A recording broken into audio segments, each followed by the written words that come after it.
The third time is the charm for the New York Rangers, who finally defeat the arch-rival Penguins by a final score of 4-2 at Madison Square Garden. Tyler Mott gets targeted by the Penguins in this game, but comes up clutch for the Rangers. The Ranger top line is all over the ice. Chris Kreider scores a pair of goals. Igor Shesterkin continues to find his game. Also, we're going to, in today's episode, give some shout-outs to the people who played in the Locked On New York Rangers Fantasy Hockey League and made the postseason this year. All that and much more on today's episode of Locked On New York Rangers. Welcome back, Blue Shirts fans, to episode number 786 of the Locked On New York Rangers podcast. I'm your host, John Chick. Just want to thank you guys, as always, for making Locked On New York Rangers your first listen every day. We are free and available on all platforms. And so, like I said, the third time the charm for the New York Rangers. They twice lost to the Pittsburgh Penguins earlier this season, both by a final score of 3-2, and the most recent of which occurred earlier this week, and saw the Rangers lose by a final score of 3-2 in overtime. So, if you look at it in a very practical way, you can't look at this game and say that it was a must-win game for the New York Rangers. I mean, they're in a pretty good spot as far as making the playoffs are concerned, and, the more time that goes on here, the more and more it looks like the Rangers are going to be the third-place team in the Metro Division, but you never know for sure. That stuff can change. All it takes is for, the Rangers to go on a hot streak, or either the Canes or Devils to slump a little bit. That stuff can still change, but when you look at it just from, kind of an emotional standpoint, and just the fact that this rivalry is at a fever pitch, and the fact that the Rangers have come up short twice against the Penguins this season, it was time to beat this team. The Rangers really need to take down the Pittsburgh Penguins. They were able to do that. Another barn burner of a game between these two teams. And something that I really like about this is if the Rangers lose this game, it'd be rough because they'd be 0-3, or I guess, 0-2-1 against the Pittsburgh Penguins this season. But bottom line, they would have lost all three games against the Penguins so far in the 2022-2023 campaign here. The fact that they won this game, they now play them again on Saturday, and they have a chance to basically win the season series. And of course, if the Rangers win that game, it would mean that both teams had won twice. But another way to look at this is if the Rangers beat the Penguins in regulation on Saturday, then the Rangers would have gotten 5 out of a possible 8 points in their 4 games against the Penguins this season because, the one loss happened in overtime. And if the Rangers win in regulation on Saturday, then the Penguins would have gotten just 4 out of a possible 8 points against the Rangers. So you go from, a situation where you could possibly lose all 3 of the first 3 games against the Penguins to now you win this one, and you could basically take the regular season series from the Penguins.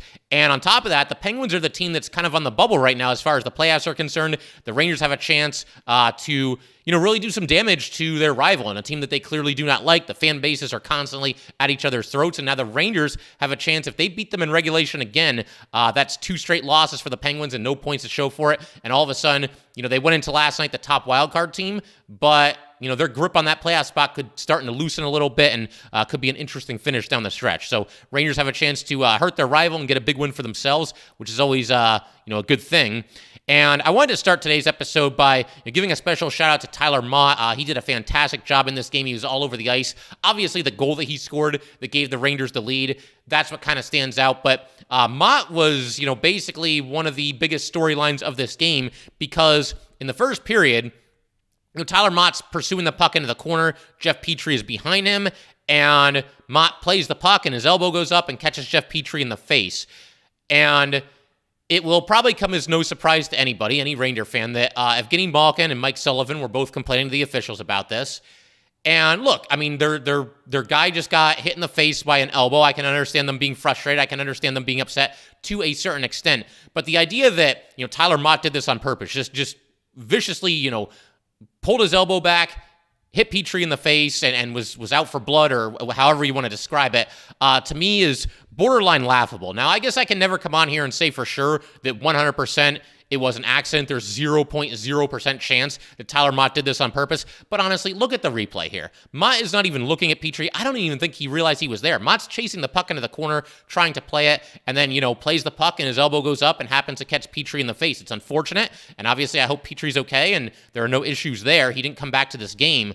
But again, the chances that Tyler Mott did this on purpose are slim to nil as far as I was concerned. But don't tell that to the Penguins, because Tyler Mott was a marked man for the rest of this game. You had a situation where Joseph A little bit later in the first period, ended up going shoulder to chin to Tyler Mott, and that certainly looked like it was on purpose. Look, I realize I'm hosting Locked On New York Rangers, and maybe a little bit of bias creeps in every now and then, but I mean, watch the replay. He clearly goes up with his shoulder, catches Mott in the jaw. Mott goes down. He ends up leaving the game for a little while, came back a little bit later in the first period. But man, Tyler Mott just takes a beating out there. It wasn't just this game. Mott is constantly, in the middle of everything, and he takes a lot of punishment, but he always comes back strong after, that happens.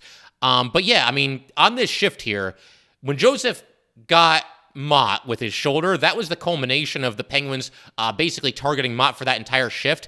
And I didn't happen to notice this watching it live, but I'm going to take the word of Sam Rosa and Joe Micheletti. They said that was the third time that Mott had been hit during that shift. So it certainly seemed like the Penguins were kind of out for some payback there after Mott took out their guy, and they finally got him. Like I said, Joseph with shoulder to the chin of Tyler Mott. And again, Mott had to leave for a while, came back later in the first period. But there was poetic justice later in this game because by this point, the score was tied at 1-1.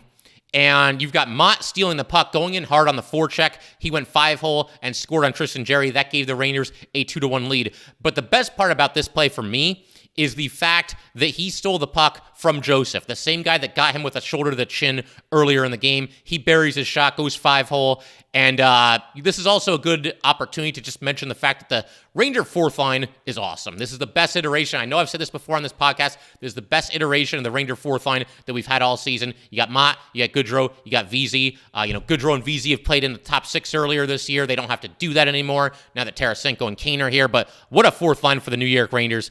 They do a really nice job out there. And while I'm talking about the fourth line, I also have to mention the fact that they're kind of a go-to line for the Rangers late in games when the Rangers have a lead.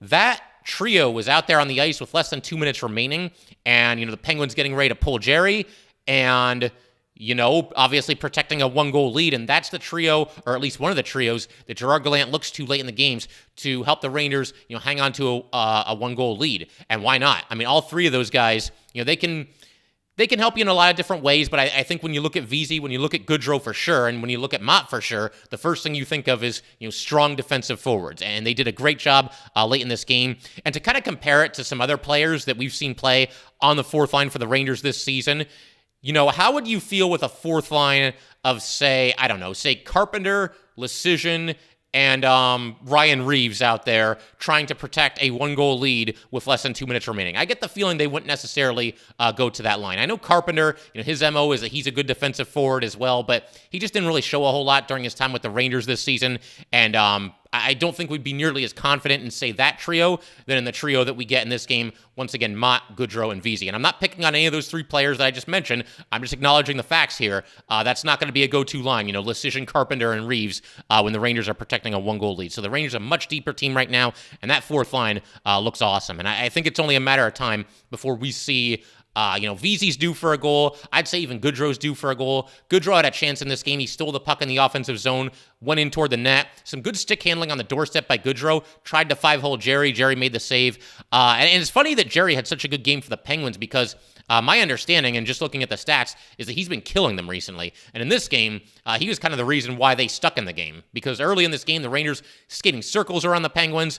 They could have been up like 3-0 in the first period. Jarry made some nice saves, kept them in it. But props to the Rangers as well, because this is one of those games where I think it's pretty obvious that the Rangers were the better team on the ice, but they never really were able to pull away, and I think a large part of that reason is due to Tristan Jarry. But props to the Rangers for twice surrendering the lead, but just sticking with it, not getting all frazzled, not panicking, just sticking with their game, and kind of just figuring that they would be the team to come on top if they, kept playing the way that they did. And something else that was really nice is anytime the Penguins tied the game, it wasn't too much longer after that where the Rangers took the lead back. You had Raquel tying the game 14:40 into the second period, and then Tyler Mott, just 2 minutes and 13 seconds later, he gives the Rangers the lead back. Then in the third period, you've got Jake Gensel scoring 9:09 into the third period. That tied the game for the Penguins. And then Chris Kreider scored 2 minutes and 36 seconds after that. So the Rangers, we've talked about how at times they're not sharp in the shift that follows a goal or just in the immediate aftermath of, a goal being scored. This game, it was the exact opposite. They were sharp and they responded after the Penguins had tied the game and took the lead back in relatively short order there. But we're going to keep everything rolling in just a second here. Want to certainly talk about a lot of different things, really, but I want to talk about the Ranger top line, pretty much killing it in this game. We got to get to Chris Kreider scoring 2 goals. Big night for Igor Shesterkin as well. And I want to give some shout-outs, like I said, to the New York Rangers Locked On Fantasy players, the 8 that made the playoffs this season. And we're going to get to all that fun stuff in just a second. But first, got to let everybody know that today's episode of Locked On New York Rangers is brought to you by FanDuel. The midway point of the NBA season is here, and now is the perfect time to download FanDuel, America's #1 sportsbook, because new customers get a no-sweat first bet up to $1,000. That's bonus bets back if your first bet doesn't win. Just download the FanDuel Sportsbook app. It's safe, secure, and super easy to use. Then you can bet on everything from the money line to point scores and threes drained. Plus, FanDuel even lets you combine your bets for a chance at a bigger payout with a same-game parlay. So do not miss the chance to get your no-sweat first bet up to $1,000 in bonus bets when you go to FanDuel.com/LockedOn. That's FanDuel.com/LockedOn to learn more. Make every moment more with FanDuel, an official sports betting partner of the NBA.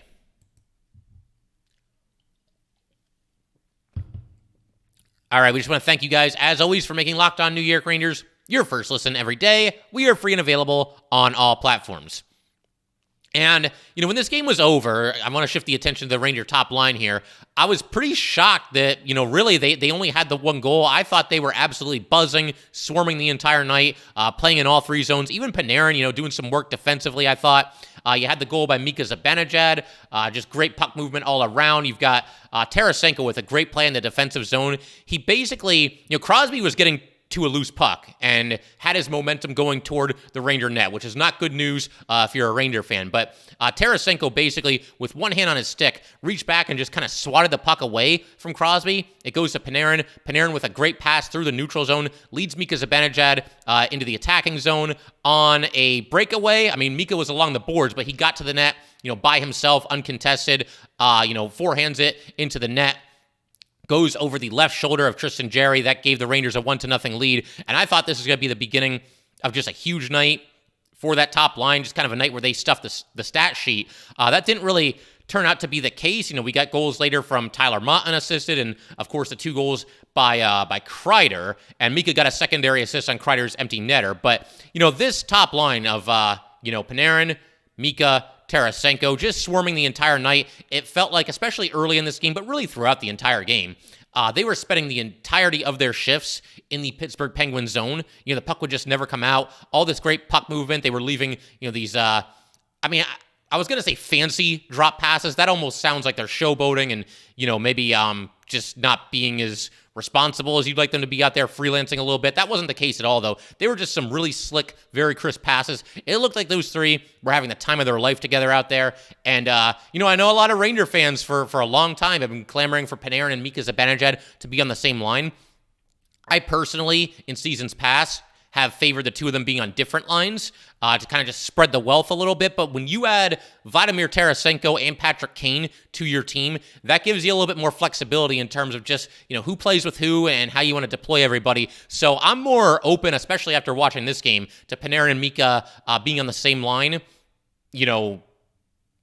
on a regular basis than I probably have been ever since the 2 of them have been teammates. So, and who's going to argue with these results? I thought that line, again, was absolutely fantastic. They also had some good shifts late in this game when the Rangers had a 1-goal lead. You're getting down to about 3 minutes remaining, and that line was doing a great job, keeping the puck along the boards in the offensive zone, cycling the puck a little bit, getting a couple scoring chances, but basically just kind of grinding down the clock when the Penguins were down by 1 goal and, obviously looking for the equalizer. And it's tough to do that when you're pinned in your own zone. And once again, that Ranger top line had a lot to do with that. And like I said, just playing great hockey the entire night, playing in all 3 zones. Just a fantastic night for that top line. And I'm pretty surprised that they didn't end up getting a couple of other goals. I think they would have if, Jarry, like I mentioned earlier, did not have as strong of a game as he did. But, again, this kind of goes, it's not just the top line. They stood out to me more than anybody else, but the entire team really just played fantastic hockey. They defended very well. They skated very well. This is about as fast as the Rangers collectively as a team have looked at a game all season. Earlier this year, back in the fall when they were going through that terrible slump and they lost 6 out of 7 games or whatever it was, and then Trouba basically snapped the team out of its collective coma by firing his helmet against the boards, and then the Rangers got back on track and they started rolling. But something that I mentioned when they were going through that horrible stretch of hockey there was that it looked like every player on the Rangers was skating around with a piano on his back. And I'm watching these games and it's early in the season and I'm just thinking like, man, did I just like overrate the speed of every single player on this team? Is everybody just not quite as fast as I remembered? But now, I mentioned they had a piano on their back early in the season. Looked like everybody had a jetpack on their back last night. People were just flying all over the ice, hustling on the back check, all kinds of good stuff. Just skating really hard, skating really well, looking dangerous. And, this is a game that, like I said, it had not been for a good goalie performance from Pittsburgh, this would have turned into a rout. The Rangers easily could have scored 5 or 6 goals in this game, and I think it bodes well for the future. Obviously, the Rangers got to play the Penguins again on Saturday. If they come out and play like that, there's no reason to think that they won't get another 2 points in this game. But again, this is one of those nights where I thought everybody had a good game for the New York Rangers. But we got to give a shout out to Chris Kreider. He reaches the 30-goal plateau for the second time in his career, and he ends up scoring the game-winning goal in the third period. This is the result of a long rebound. And once again, this came only about 2.5 minutes or so after the Penguins had tied the game, so nice to see the Rangers respond here. But you get a long offensive zone possession for the New York Rangers. Kane swoops around back behind the net, gets it to Fox, to Trocheck, and you've got Kreider there to clean up the rebound. It's weird because Fox took the shot, so I guess it must have hit Trocheck on the way to the net. I would have to watch that replay if I'm being completely honest. I don't remember Trocheck being involved in this play, but he is credited with the primary assist. One way or another, though, the puck ends up going to Chris Kreider, and Kreider buries the rebound from the doorstep and gives the Rangers a 3-2 lead, and that, of course, held up the rest of the way. Kreider also gets the empty netter, and this empty netter was a thing of beauty as well. Trocheck also ends up with an assist on this play. He made a great play, got the whole thing rolling. The Penguins had the puck in the Ranger offensive zone. They're down by a goal. They're setting up shop. They're looking for the equalizer. And Trocheck basically challenges his guy right at the blue line. Aggressive play by Trocheck there. Tips the puck away from him. And Mika Zibanejad comes away with it. Mika kind of weaves his way through the neutral zone, gains the blue line, passes over to his left to Trocheck. Trocheck's trying to hit the empty net. By then, a couple Penguins had moved in front of the net, trying to block it, trying to keep it from going in, which they did. But then Chris Kreider gets to the rebound, and he buries it. That's the empty net goal, which is 49 seconds to go.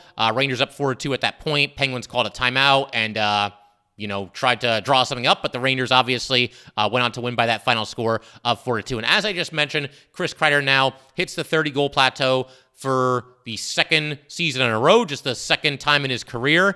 And coming into the season, I don't think any of us would have probably expected Chris Kreider to get to 52 goals again. I made a bold prediction, though, that he's going to get a lot more goals than people realize. I said that he would get to 45. That's looking like certainly a long shot at this point.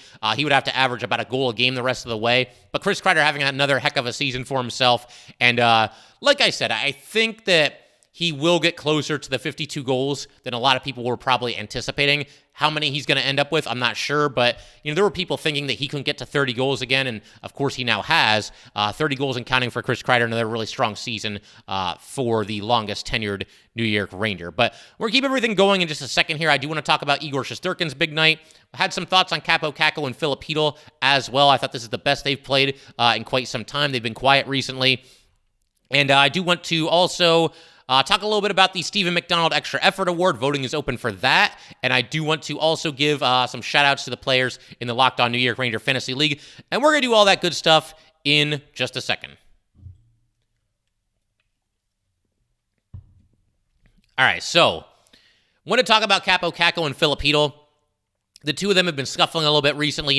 Filip Chytil went on that heater not too long ago. That's a little bit of a tongue twister right there. Filip Chytil went on a heater.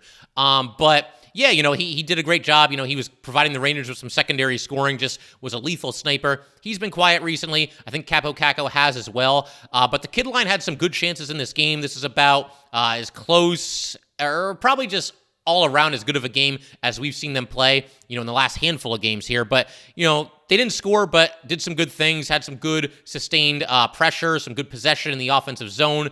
Capo Caco drew a penalty in this game, had some really fancy stick work, and forced the Penguins to take a holding penalty.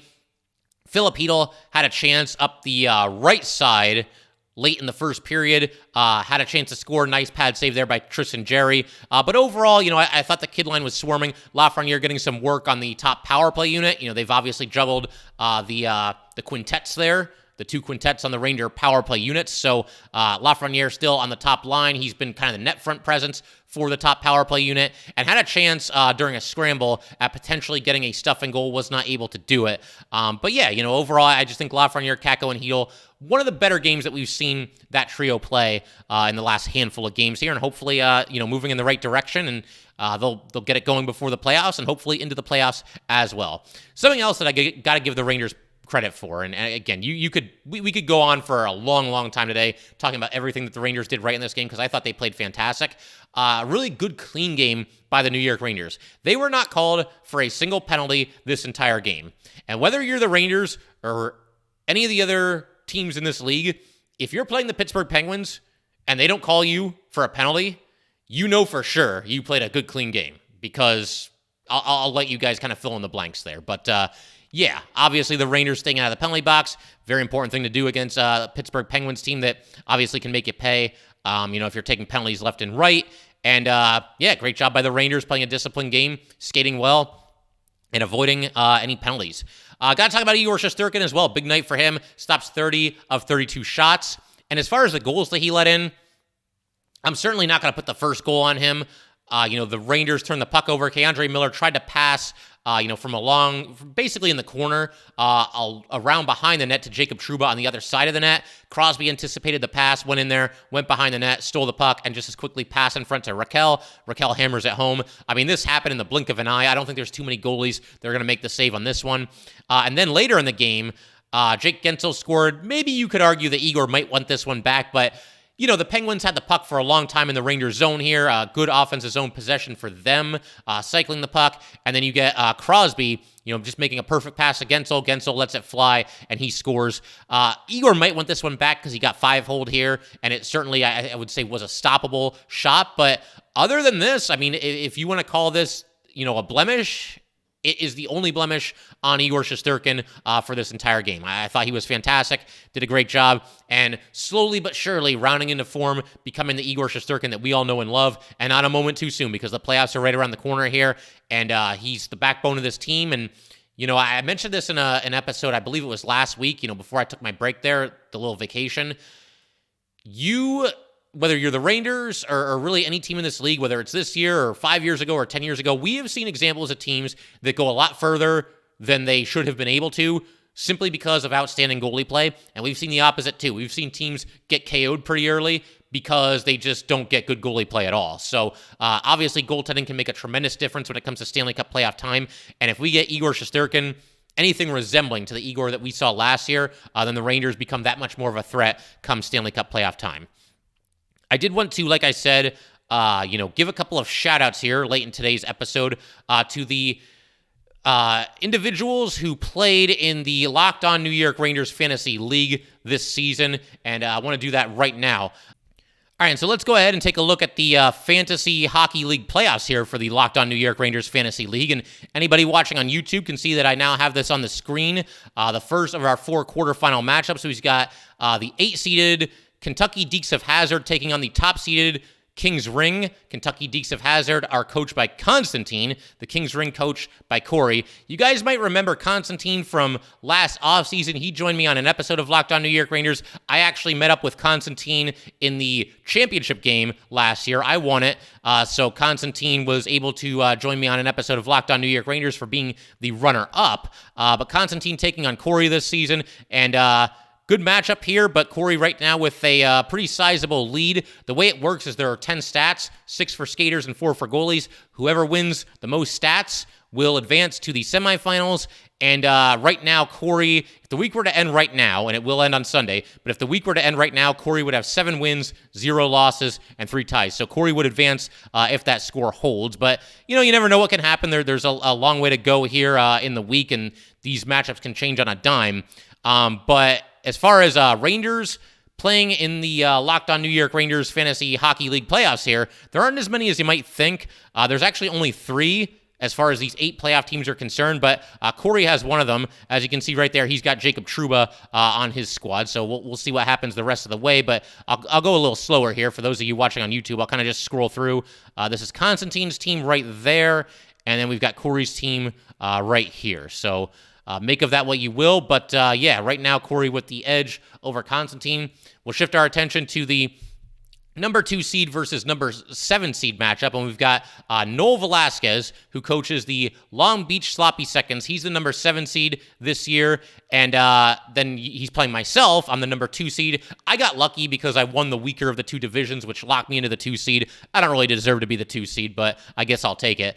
But anyway, currently I have a lead against Noel, 7 wins. If the week was to end right now, I will have gone 7-2-1 against Noel, and I would be advancing to the semifinals. But like I said, long way to go here. We'll see how it shakes out.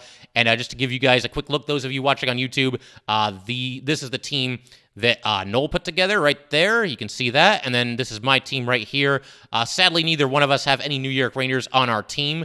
I don't know how that happened. I had Kreider last year at least, which was a good year to have Kreider, but yeah, I guess the Rangers were just kind of flying off the board this year, and I wasn't able to take any of them.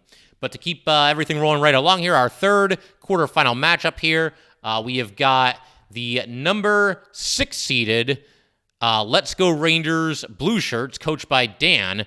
He is taking on the number 3 seeded Italy Snacks Off, coached by my buddy, Justin Greco. Justin's a good friend of mine. We'll see how he fares in the playoffs this year. I did have to eliminate him from the playoffs in the first round last year, but maybe we'll meet up again this year. You never know. But right now, Dan enjoying a slight lead against Justin here. He's got 5 wins, 3 losses, and 2 ties if the week was to end right now. And if that result was to hold, then Dan would be advancing to the semifinals this year. But once again, to just kind of go through the lineup here, and for everybody watching on YouTube, you guys can see I'm just kind of scrolling through it. That's Dan's team right there. And then we keep going down here, and we've got Justin's team as well. That's the team that Justin has put together. So we'll see. Good matchup there. We'll see who ends up advancing to the semifinal. And then just to round everything out here, we've got our final quarterfinal matchup. We've got the number 5 seeded Stratford Nighthawks, coached by Dan. Dan is one of the OG listeners. There's a lot of OG listeners that are part of this fantasy league here, but Dan's one of the ones. He's one of the first people that I think ever emailed me, ever DM'd me on Twitter, right in the early days of Locked On New York Rangers. The podcast was really in its infancy back then, and big shout out to Dan for sticking with us. But you know what? Travis is an old school listener too. I believe he's played in the fantasy league all 3 seasons as well, and he's got the 4-seeded Pennsylvania Punishers. Right now, though, Dan enjoying a pretty sizable lead here thus far in the week. If the week were to end right now, Dan would have 8 wins, 1 loss, and 1 tie, and he would be advancing to the semifinal over Travis. But like I said, you never know what can happen. We got a couple of days left here, and these matchups can turn on a dime. But once again, to just kind of, for those of you watching on YouTube, go through the rosters here. There is Dan's team right there, the Stratford Nighthawks. And then we will also take a quick look here. Dan, of course, has Igor Shesterkin and Filipino. And we'll take a quick look at the Pennsylvania Punishers as well. That is Travis's team, and that's the squad that he's put together there. So, like I said, I basically just wanted to go ahead and give a shout-out to everybody that plays in this fantasy league every single season. It really is a lot of fun. Shout-out to everybody that played this year, and I'm sure we'll do it again next season as well. But Rangers going to be back in action Saturday night against the Pittsburgh Penguins. Definitely looking forward to that. Hopefully the Rangers can deal them another blow, beat them in regulation. Don't even let them get a point. Deal another blow to their playoff hopes. We'll see how it shakes out, but I'm feeling really good after that win that the Rangers just put up last night against these very same Pittsburgh Penguins. But that will do it for today, guys. Once again, if you'd like to get in touch with this podcast, please send an email to lockedonnyrangers@gmail.com. Once again, that is lockedonnyrangers@gmail.com. And definitely give us a follow on Twitter as well, @LO_NY_. LO_Rangers. Once again, that's at LO_NY_Rangers, and definitely subscribe to Locked On New York Rangers YouTube channel. And one last thing I want to mention here, voting for the Stephen McDonald Extra Effort Award is currently underway. I cast my ballot yesterday. I went with Ryan Lindgren, for pretty much all the reasons that I mentioned in our most recent episode, but there's a lot of guys you could vote for this year. I mean, Mika Zibanejad, somebody that definitely comes to mind. I would say Jimmy Vesey. You could definitely vote for him. Jacob Trouba, he brings it every single night. I know he struggled earlier in the season, but somebody that I think would be a fine choice. Like I said, a lot of different players that you could make a case for this season. If Tyler Mott had been on the team all season, I get the feeling he'd be up there pretty high as well. But yeah, that'll pretty much do it for today. Thank you guys, as always, for tuning into the Locked On New York Rangers podcast, your team every day, and I will see you next time. Thanks for making Locked On New York Rangers your first listen every day. Now make your second listen game-to-game NHL. Every moment, every top performance, every result. Locked On Game to Game covers every game from across the NHL with local analysis that only Locked On can deliver. Follow Game to Game on Locked On NHL, available on the Odyssey app, YouTube, and wherever you get your podcasts.